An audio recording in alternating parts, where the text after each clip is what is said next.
ഇനിയിപ്പോൾ നമ്മൾ മലേഷ്യയിലെ KLCC അക്വേറിയ പരിചയപ്പെടാൻ പോവാണ്. കോലാലംപൂരിലെ ഗോൾഡൻ ട്രയാങ്കിളിന്റെ മധ്യഭാഗത്തായിട്ടാണ് ഈ ഒരു അക്വേറിയം സെറ്റ് ചെയ്തിട്ടുള്ളത്. 60,000 സ്ക്വയർ ഫീറ്റ് ഏരിയയിൽ 5000-ലധികം കടൽ ജീവികളെ ഉൾക്കൊള്ളിച്ചുകൊണ്ടിട്ടുള്ള ഒരു വലിയ അക്വേറിയം. നമ്മുടെ നാട്ടിലെ അക്വേറിയങ്ങളിൽ നിന്ന് വ്യത്യസ്തമായിട്ട് എന്താണ് ഇവിടെ ഉള്ളത് എന്നുള്ളത് നമുക്ക് കണ്ടിട്ട് വരാം. സംതിങ് ഫ്ലൈയിങ് ഫോക്സ്, എന്തൊരു ഭംഗി. കയറി കഴിഞ്ഞാൽ നമുക്ക് ആദ്യം തന്നെ കാണുന്നത് വലിയൊരു അക്വേറിയത്തിനകത്ത് നിറയെ പിരാനകളാണ്. പേടിപ്പെടുത്തുന്ന രീതിയിലാണ് ഈ ഒരു അക്വേറിയം സെറ്റ് ചെയ്തിട്ടുള്ളത്. താഴെ ഒരു സ്കെൽട്ടണൊക്കെ കിടക്കുന്നുണ്ട്.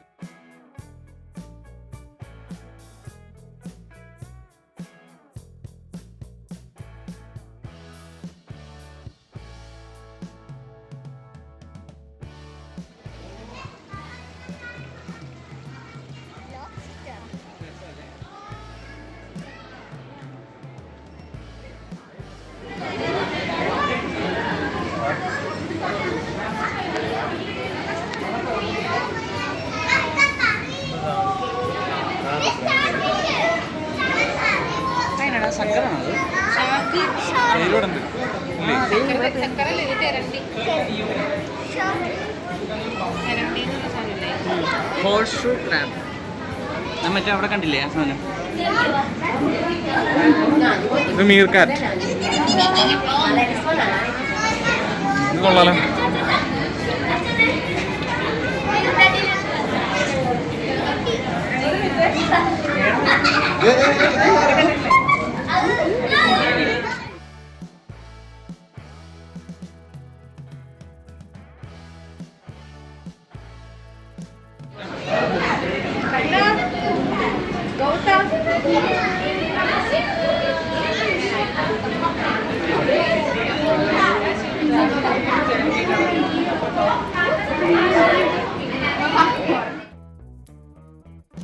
നമ്മളിതുവരെ കാണാത്ത തരത്തിലുള്ള പല മീനുകളും അതുപോലെ തന്നെ കടലിലെ കുറേ ജന്തുജാലങ്ങളും ഇതിനകത്തുണ്ട്. എല്ലാത്തിൻ്റെയും പേരും അതുപോലെ ഡീറ്റെയിൽസും എല്ലാം മനോഹരമായിട്ട് അവരവിടെ എഴുതി വെച്ചിട്ടുണ്ട്.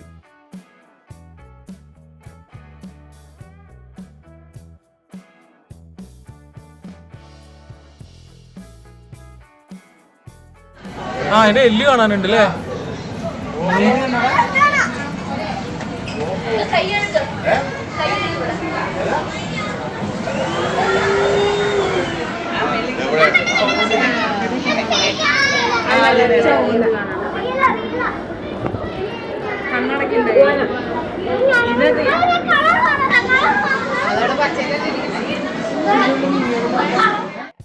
കടലിലെ ജീവജാലങ്ങളെ കൂടാതെ കരയിലെയും കുറേ സാധനങ്ങൾ ഇതിനകത്തുണ്ട്. പേടിപ്പെടുത്തുന്ന വലിപ്പമുള്ള എട്ടുകാലിയും തവളകളും അങ്ങനെ കുറേ സാധനങ്ങൾ ഇതിനകത്തുണ്ട്.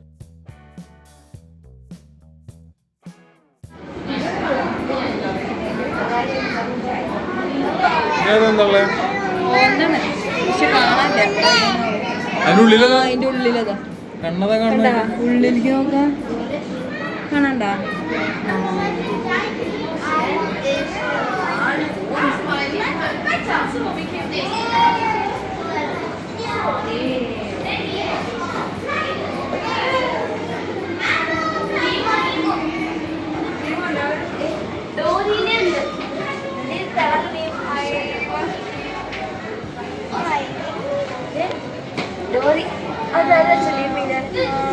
ഓ ആ ബ്ലൂ, ഇത് മറ്റേ ഫിഷ് അതിൻ്റെ അകത്തുള്ളത്.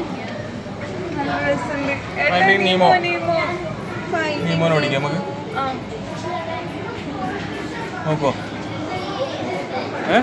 വാൾസ് ക്ലൗൺ ഫിഷ് ആണ് അതിന്റെ പേര്. അതിന്റെ വേറെ കളർ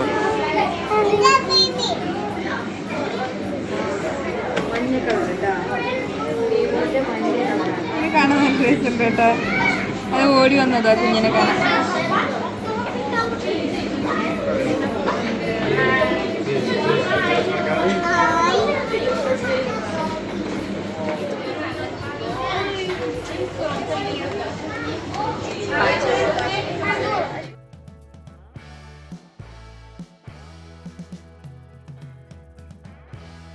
ഒറ്റ നോട്ടത്തിൽ നോക്കിക്കഴിഞ്ഞാൽ ഈ ഒരു ചില്ലുകൂട്ടിനകത്ത് എന്താണെന്നുള്ളത് നമുക്ക് മനസ്സിലാവില്ല. പക്ഷെ വളരെ ശ്രദ്ധിച്ച് നോക്കുമ്പോഴാണ് ഇതിനകത്തുള്ള ആളനക്കം നമുക്ക് മനസ്സിലാവുള്ളൂ. നമ്മൾ കാണുകയും അറിയുകയും ചെയ്യാത്തതിന് അപ്പുറത്തുള്ള കുറേ ജീവജാലങ്ങൾ നമ്മുടെ ഭൂമിയിൽ ഇനിയുണ്ട്.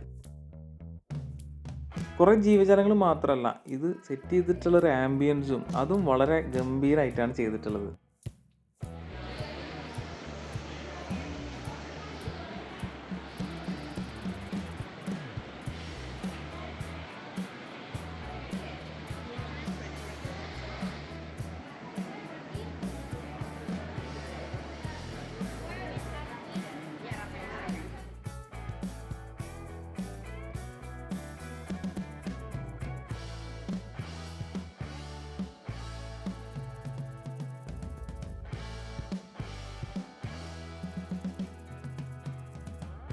ഈ മീനിനെ പെട്ടെന്ന് കാണുമ്പോൾ വിറകുകൊള്ളി കിടക്കണ പോലെയാണ് തോന്നുക. ഒരു അനക്കും ഇല്ലാതെയാണ് ആ മീൻ കിടക്കുന്നത്. എന്നാൽ അതിൻ്റെ കൂട്ടത്തിൽ കിടക്കുന്ന മീൻ നമ്മളെ കണ്ടപ്പോഴേക്കും വന്ന് ക്യാമറയ്ക്ക് പോസ് ചെയ്തുകൊണ്ടിരിക്കുകയാണ്. ഇവിടെ ഇനി കുറച്ച് പിടികിട്ടാപ്പുള്ളിയുള്ള വാണ്ടഡ് സ്റ്റിക്കേഴ്സ് ഒട്ടിച്ച് വെച്ചിട്ടുണ്ട് കേട്ടോ. ഈ ഒരു അക്വേറിയത്തിൽ നിലവിലില്ലാത്ത കുറച്ച് ജീവജാലങ്ങളുടെ ഫോട്ടോസാണ് അവിടെ ഒട്ടിച്ചിട്ടുള്ളത്. പെട്ടെന്ന് തിരിഞ്ഞു നോക്കിയപ്പോൾ അവിടെ ഒരു മുതലിരുന്നിട്ട് മീനിനെ പിടിക്കാൻ നിൽക്കുന്നുണ്ട് കേട്ടോ. നോക്കുമ്പോൾ ഒറിജിനൽ അല്ല, ഈ മീനുകൾ മാത്രമേ ഒറിജിനൽ ഉള്ളൂ. വളരെയധികം നാച്ചുറലായിട്ട് തോന്നുന്ന തരത്തിലാണ് ഇവിടുത്തെ ഈ ഒരു സെറ്റിങ്സ് എല്ലാം ഉള്ളത്.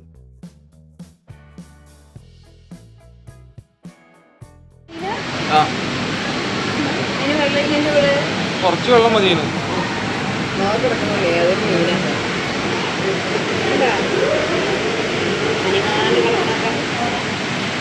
Mud flats. ഇതിന് വെള്ളം അധികം വേണ്ട, ചളി മതി.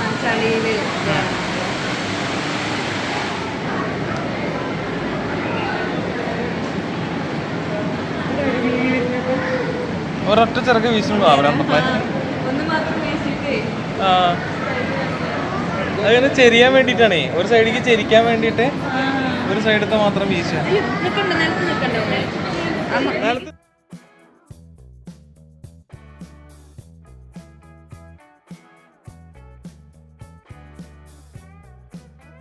ഇനി നമ്മൾ ലൈവ് ഓഷ്യൻ കാണാൻ പോവാണ്. ഒരു കടലിൻ്റെ അടിയിൽ കൂടെ നമ്മൾ സഞ്ചരിക്കുമ്പോൾ ഉണ്ടാവുന്ന അതേ ഫീലാണ് ഈ ഒരു ടണലിനകത്ത് കൂടെ സഞ്ചരിക്കുമ്പോൾ കിട്ടുക.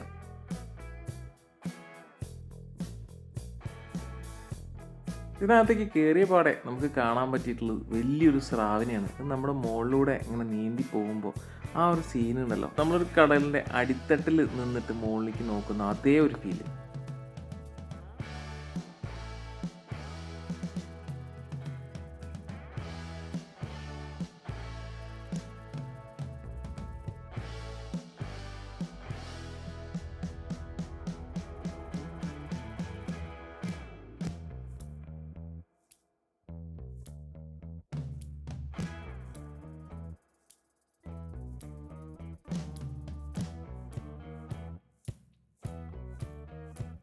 ഈ ഒരു ടണലിൻ്റെ ഉൾഭാഗത്ത് ഒരു സൈഡിൽ നമ്മൾ കയറി നിന്നാൽ തന്നെ പോകുന്ന തരത്തിലാണ് അറേഞ്ച് ചെയ്തിട്ടുള്ളത്. അതുകൊണ്ട് തന്നെ ഒരു സൈഡിൽ നമ്മൾ കയറി നിന്ന് കഴിഞ്ഞാൽ ഈ കാഴ്ചകളൊക്കെ കണ്ട് നമുക്ക് അങ്ങനെ സഞ്ചരിക്കാം. 90 മീറ്റർ നീളമുള്ള ഒരു ടണലിൽ കൂടെയാണ് അപ്പോൾ നമ്മൾ സഞ്ചരിക്കുന്നത്.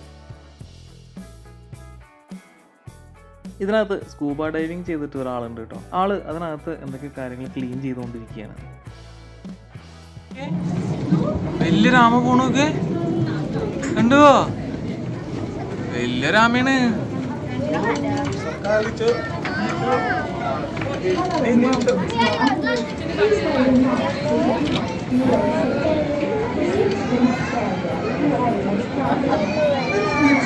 അവനുണ്ടോണ്ണേ ഷാർക്കുകളെ അവരുടെ ഗ്രീൻ ലൈറ്റ് യൂസ് ചെയ്തിട്ട് കമ്മ്യൂണിക്കേറ്റ് ചെയ്യാം. രണ്ടെണ്ണം കാണാൻ രസമുണ്ടല്ലോ അല്ലേ.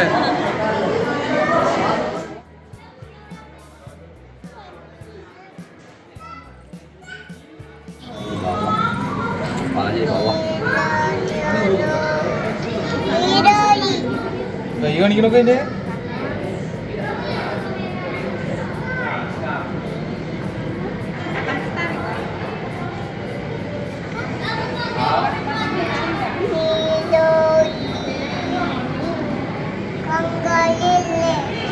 കളി.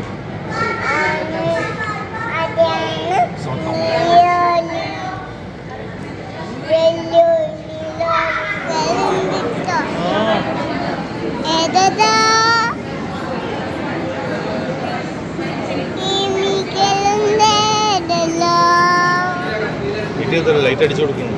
അടിയിൽ കൊടുത്താ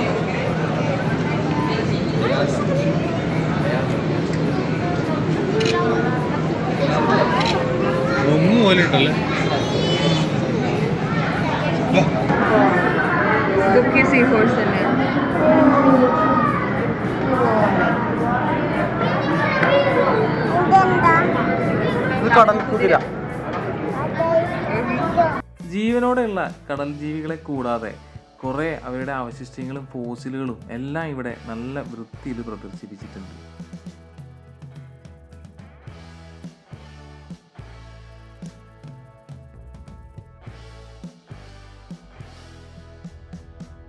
അങ്ങനെ നമ്മുടെ അക്വേറിയം മുഴുവൻ കണ്ടുകൊണ്ട് നമ്മൾ ഇവിടുന്ന് പതുക്കെ പുറത്തിറങ്ങുകയാണ്. മലേഷ്യയിലെ ഒരു സ്ഥലം കൂടെ നമുക്കിനി കാണാനുണ്ട്. ഇത്രയും കടൽ ജീവികളെ കണ്ട പോലെ തന്നെ നമുക്ക് കുറെ പക്ഷികളുടെ ഒരു ബേർഡ്സ് പാർക്ക് കാണാനുണ്ട്. ആ യാത്ര നമുക്ക് അടുത്ത വീഡിയോ ആയിട്ട് പെട്ടെന്ന് തന്നെ കാണാം. അപ്പോൾ ഈ വീഡിയോ നമ്മൾ അവസാനിപ്പിക്കുകയാണ്.